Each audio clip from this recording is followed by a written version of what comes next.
ก็มีทิศไม่ว่ามาไม่หยอกมันเปียกมันเปียกแค่มาไม่กูแล้วเราเลยว่าหยอกมันเปียกมันก็ตกแรงขึ้นมาหยอกนู้นถึงว่าเนี่ยคุณไม่ขึ้นไม่เบื่อได้เดี๋ยวได้คือในการที่ก่อนนี่ก่อนหยอกเราต้องลองถ้าเราไม่เอาที่นี่ถ้าเราไม่เป็นการ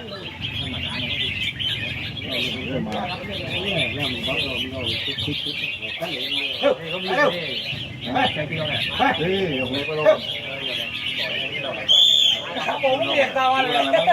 องทำเราก่อน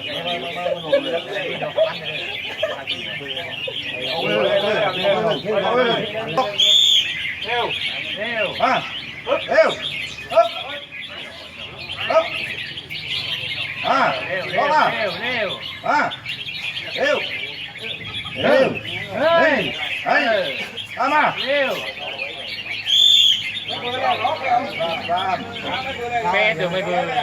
จะร้องอย่างเดียวเลย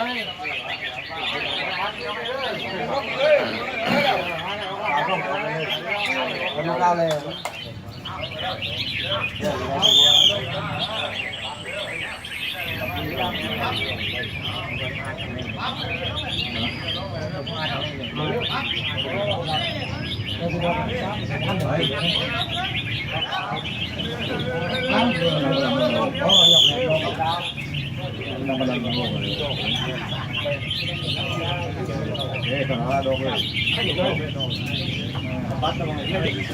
ต้องเร็วต้องเดียวไม่หรอกกุ้มเลย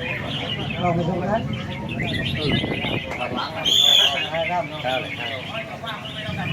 ยกไม้วะ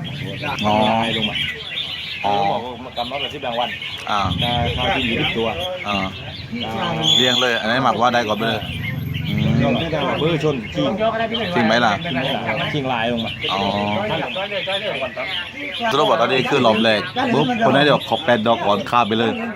เอาไปว่าปุ๊บพอได้20ตัวปุ๊บก็เลี้ยงตามไม่ตามดิ๊กขอข้าวไปเลยครับเคยเพื่อนแล้วก็นับลายเลี้ยงบักว่าเพื่อนเราอยู่ตัวเดียวอ๋อเป็นหนึ่งเลยชุนก็คือลายลงมา7อ๋อโอเคอ๋อขนาดนี้ที่กับตาเราอยากไปแต่ว่าเคยจับขู่เราแล่ไปทันเราเป็นนะครับนี่คือเป็นรอบแรกนะครับทุกกรงนะสามารถเข้าได้หมดเลยตอนนี้จับคู่กันนะครับจับคู่กันพอจับคู่กันปุ๊บนะครับ แล้วก็4 รอบนะครับจับคู่ครั้งแรกว่าเคยได้คะแนนเท่าไหร่เสียงนับจากเสียงนะครับแต่ว่าคนไหนรอบแรกได้เสียง8ครั้งก็เข้ารอบไปเลยนะครับเข้ารอบไปอันนี้คือทั้งหมด4 รอบนะครับผมเห็นก็มา1 2ประมาณ4-5 ตัวนะครับที่เข้ารอบไปแล้วนะครับแล้วก็ไปแข่งขันใหม่นะครับว่ารอบต่อไปใครได้เสียงจำนวนมากกว่านะครับก็ได้ไปเลยแต่ว่าถ้าเท่ากันต้องมาแข่งใหม่นะครับ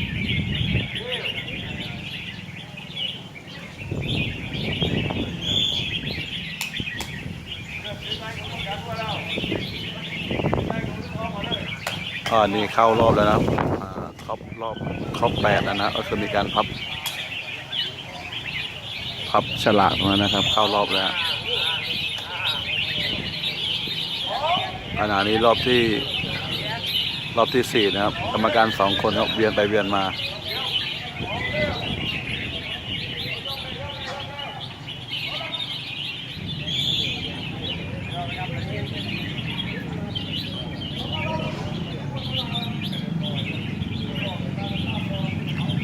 ดึงออกแล้วนะครับไม่เข้ารอบ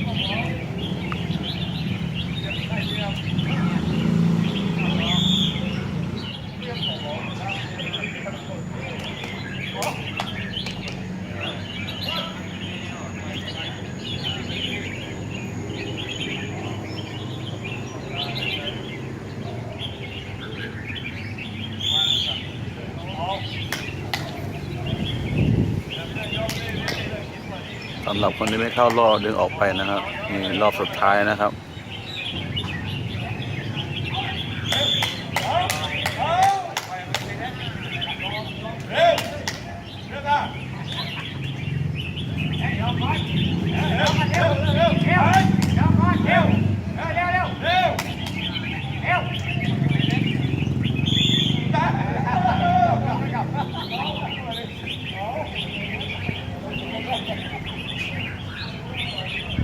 เข้ารอบนะคนไม่เข้ารอบแล้วครั้งที่4นะคนเข้ารอบก็ดึงเอาบัตรออกไปนะโดยเฉพาะคนที่เข้ารอบพับไว้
เอาไปนะ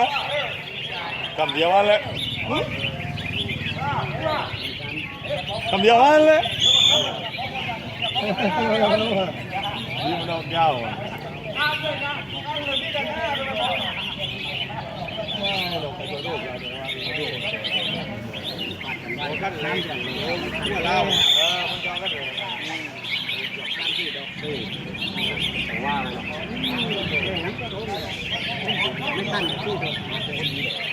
ดอกเต็มเลยนะ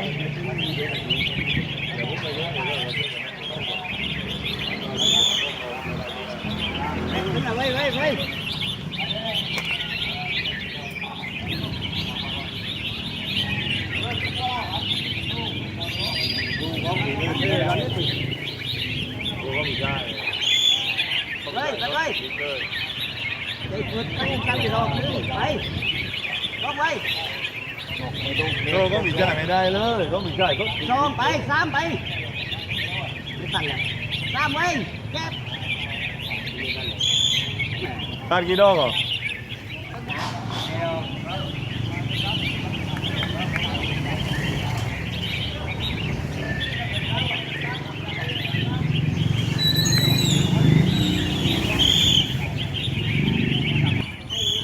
ก็1 2 3 4 5 6 7 8 9 10 11 12 13 14 15 16 ตัวนะครับประมาณนี้นะครับก็คือนกก็หลายตัวเหมือนกันครับตลาดนี้ก็มีทั้งหมดเยอะแยะนะครับแล้วก็แข่งขันรอบแรกก็จบไปแล้วนะครับในทั้งหมด4รอบคนไหนที่ได้8ครั้งก็เข้ารอบไปเลยก็มีทั้งหมดมีทั้งหมด15ตัวนะที่เข้ารอบนี่ครับรอบต่อไปนะรอบต่อไปก็เอาลงมานะครับคนที่ไม่เข้ารอบก็ออกไปแต่คนที่เข้ารอบก็มีการมาตกแต่งนู้นตกแต่งนี้นะครับให้น้ำให้ท่านะสำหรับนกกรงของเรานะฮะก็นี่ครับที่เข้ารอบ1 2 3 4 5 6 9 10 11 12 13 14 15 16 17นะครับต้องเรียงไหนนะฮะต้องเรียงราวไหนก็ราวนั้นไปเลยนะครับนี่ครั้งนี้ก็มีการนับนะว่าใครได้มากที่สุดนะครับนี่ที่เข้ารอบมาทั้งหมด17นะตัวนะครับก็คนไหนที่เข้ารอบเสียงมากที่สุดก็ได้รางวัลไปเลยแต่ว่าถ้าคะแนนเท่ากันก็นับใหม่แข่งขันใหม่นะครับ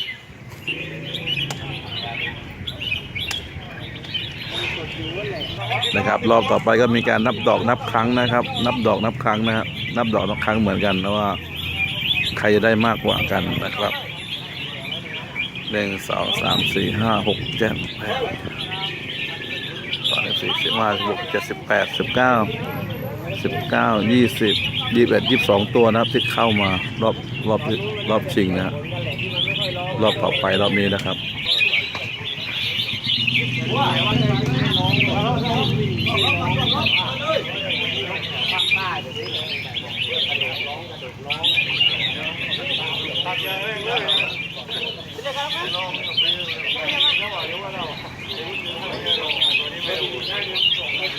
ก็เริ่มแล้วนะครับเริ่มนับดอกแล้วนะครับ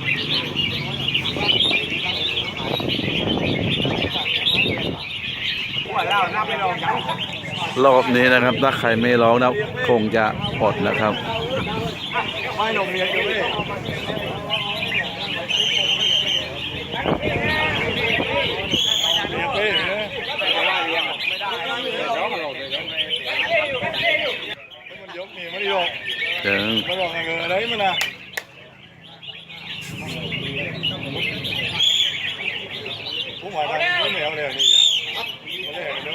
ห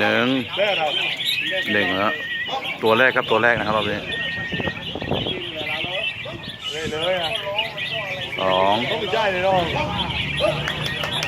2มันมันแน่อยู่ไม่เร็ว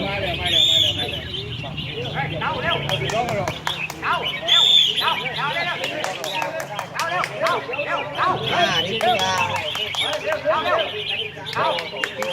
มึงก็ได้เลยมึงก็ได้เลยเดี๋ยวเราขึ้นมาลงตลาดเดี๋ยวก็ผลที่มันรอเ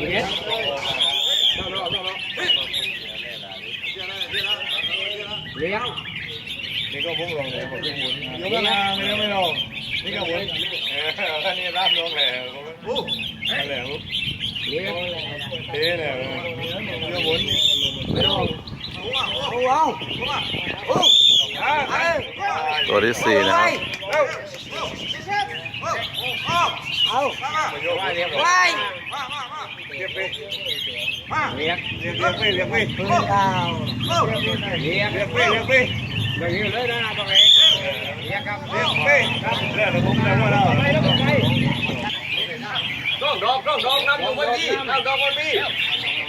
นี่ก็ได้ดอกแค่นี้เรานี่ก็ได้เหรอครับตั้งฟรีนะตั้งฟรีครับตั้งฟรีตรงนี้น่ากลัวจัง15 วิเราอยู่ด้วยเดียวเหมือนกันนะเริ่มละตัวแรกก่อนนะตัวนี้ตัวเป็นอยู่นั่นเจ็บฟังไงขาวอะไรไม่ดอกนะไม่ดอกเดี๋ยวนะพี่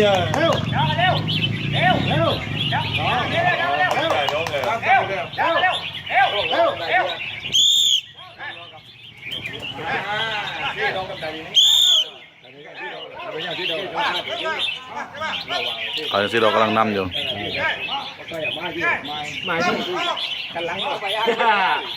ตอนนี้ช่วงโดนกันอยู่นี่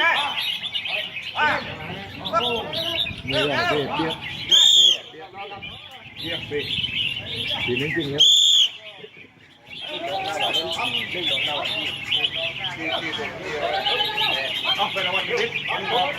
เจอได้กี่ดอกอ่ะสาม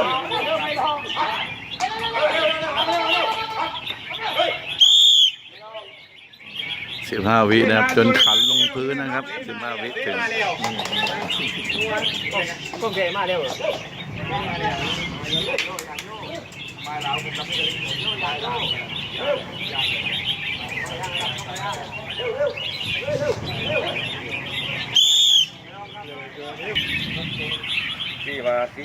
อ๋อ มาหมดดูที่เขาการเก็บโต๊ะ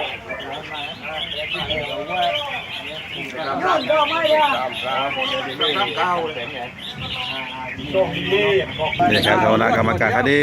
4 ดอกสูงสุดนะครับขณะนี้ฝนฟ้ามัวนะครับก็ทำให้เกิด4 ดอกสูงสุดนะรอบนี้ก็ต่อไปนะครับชุดนี้ก็คือ4 ดอกนะแข่งขันรอบต่อไปนี่นะครับเรามาดูครับว่าได้กี่ตัวนะเข้าชิงดูครับอันนี้ก็คือทีมที่1ครับ1 2 3นะครับอันนี้ขันฟรีอยู่แล้วนี่ครับฟรีช่วงนี้ฟรีอยู่นะครับอ๋อ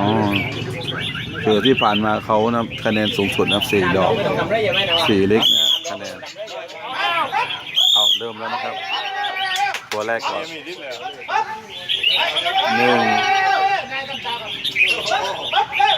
2 3เนี่ย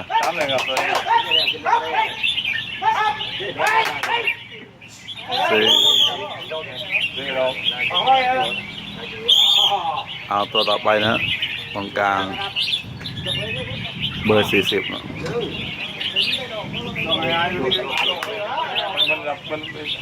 มันพิจจังว่าเดินมันลงมันลงอะไรนี่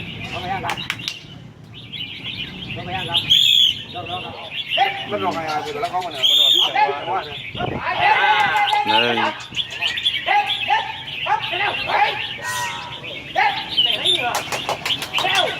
หยุดแล้ว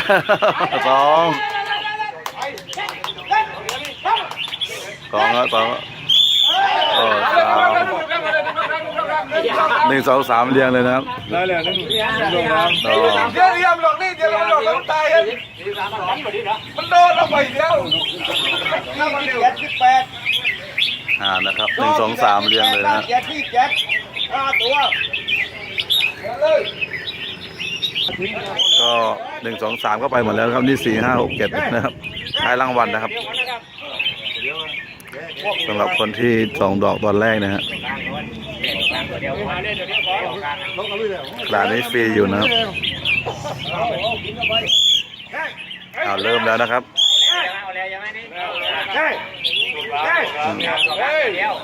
ตัวกลางก่อนนะครับตัวกลางก่อน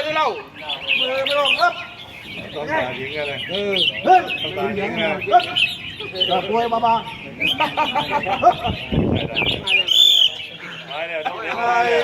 ศูนย์นั่นเอง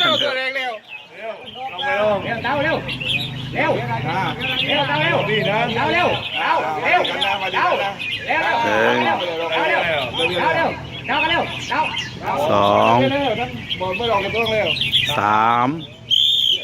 3นะครับต่อไปตัวขอบสุดท้ายบ้านเดี๋ยวมันเดี๋ยวเปิดลงไปเลยเปิดลงไปเลยเปิดลงไปเลยเปิดลงไปเลยมาทั้งเราเปิดลงไปเลยเปิดลงตัวเลยย่อมเลยย่อมไม่ย่อมมาดูใหม่เปิดลงตัวเลย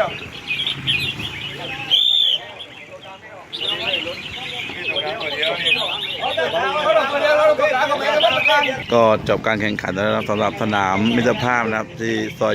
7 โชคสมาน5นะครับ